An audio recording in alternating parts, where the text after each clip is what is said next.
Hey everyone, welcome back. Ready to dive into a story almost everyone thinks they know? Oh, I know the one. Adam and Eve, right? Classic tale. You got it, but we're looking at it through a whole new lens today.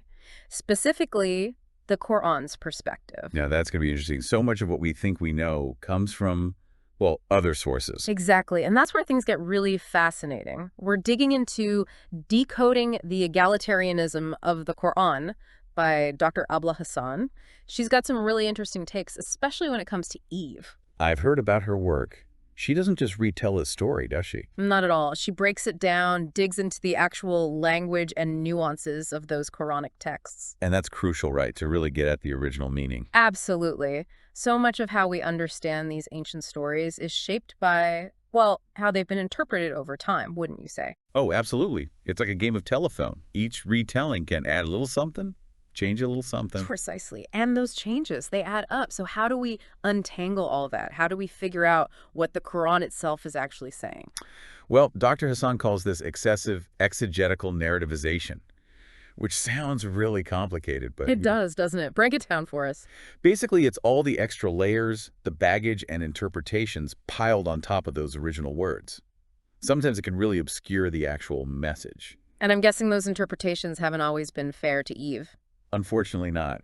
There's been this tendency, you see, to make Eve the scapegoat, the temptress. Oh, we've all heard that version, the one who leads Adam astray. So how did this whole excessive narrativization play out in history? Give us some examples. Okay, take Burhan al-Din al-Bikoa, a 15th century scholar. He throws in this whole commentary suggesting if women had their way, it'd just be more chaos and harm. Wow, blaming women from the get-go. And he ties this back to the Adam and Eve story. That's the thing. He does, but it's not actually supported by the Quran itself. He's inserting his own opinion, really. Adding his own spin.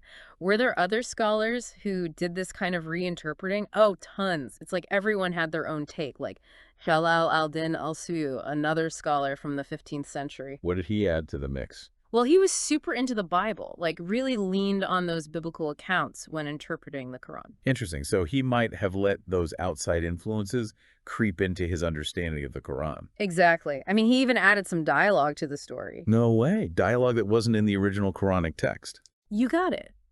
It's like he was trying to make the Quran's version fit the one he already knew. It really shows you how important it is to be aware of those external influences, doesn't it? Yeah. But enough about what these other scholars thought.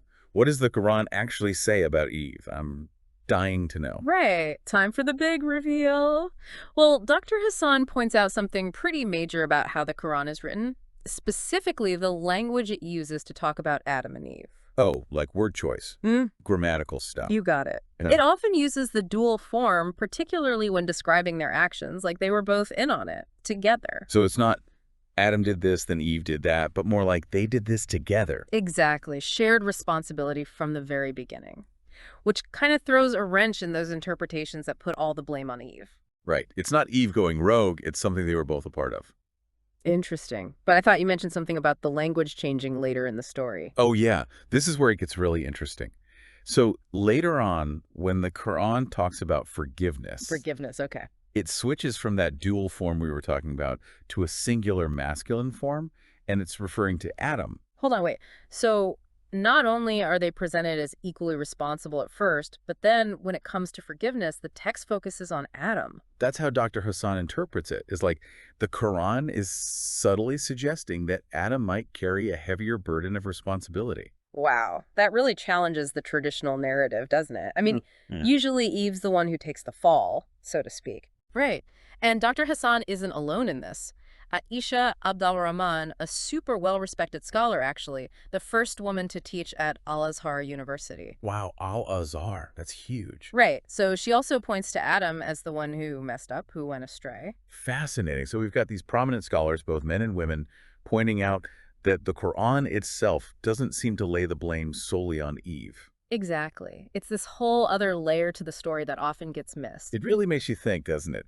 If the Quran isn't saying Eve's entirely to blame, why has that interpretation been so popular throughout history? It's a question that's at the heart of Dr. Hassan's book, actually. She thinks those traditional interpretations, as common as they are, well, they miss something crucial about what the Quran might be saying about Eve.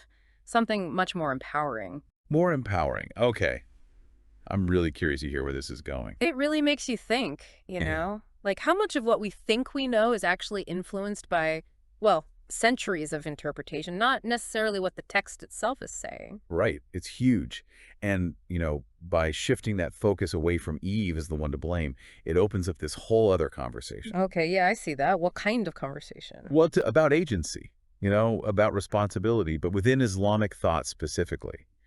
It challenges all these old interpretations that Uh, honestly often put women in a subordinate position. It's not just about who ate what first, right? It's bigger than that. Way bigger.